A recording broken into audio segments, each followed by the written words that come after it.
But the short story, for those that don't know the financial system, incredible scam. Money has been allocated to those at the top of the pyramid. Those people are the ones that are allowed to print the money. In America, it's the Federal Reserve.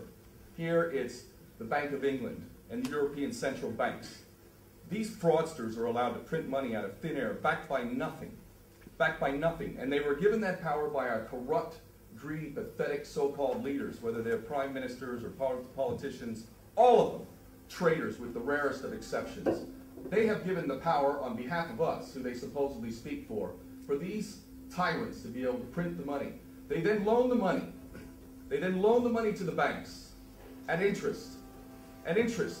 We pay interest to people who print money, which we could print ourselves debt-free. And yet we allow them to do this. So they print the money, and then they loan it to the banks at which we own the interest. And they've had this fraudulent system in existence for many, many hundreds of years now. And this system is inherently debt-driven. The point of it is to indebt us, so that we have to pay more and more taxes to pay off a debt that can't possibly be paid off. Because the amount of debt that is created from the money that is printed, there is not enough money in circulation to pay off the debt. So there will always be debt. There is no way to balance the budget. We will always be in debt. So while we're having these so-called austerity measures being played out in front of us, while education is becoming far too expensive for most working class people to be able to send their kids off to university, while our social services are being cut, systems are being privatized, and you're wondering how you're going to keep a roof over your head or a job and put food on the table for your family, we are paying debt. To who? This is the one question. The one question when they talk about the debt and the need to cut social services and increase your taxes, why are we doing that? Because we're in debt. To who? Who do we owe the money to exactly? Do we ever think about that? Who do we owe the money to? I'll tell you who we owe the money to.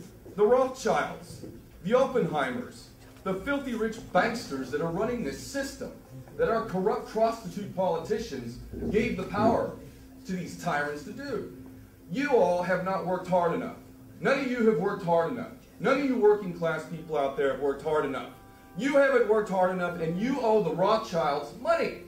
And they're taking away your social services, and they're telling you you need to go fight a war. In Iran now. In Syria.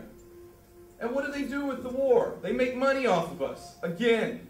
And they send our sons and daughters off to war, to kill innocent people, to rape them, to steal their land. And all the while, with hypocrisy doesn't even begin to explain us talking about freedom and democracy. It is a joke, and it mocks all of us.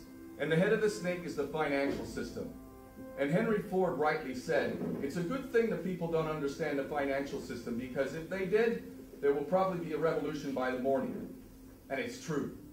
We owe money to the filthy rich. That's who we're in debt to. They could say, we're going to wipe the debt clean. For me, that wouldn't be enough. Are you kidding me? You think you're going to get off that easy? For hundreds of years, you've been enslaving the people in your debt-driven system. And you think that you're just going to be able to wipe the slate clean and that's going to be it? Hell no. If you don't hang from a lamppost, you should consider yourself lucky for the scam that you have perpetrated on the people. And the thing is that they've got us all by this system. They control the money. It's not even paper to them. They don't even need to print the money. They can simply go into a computer, type in a couple extra zeros in an account, and someone has got money.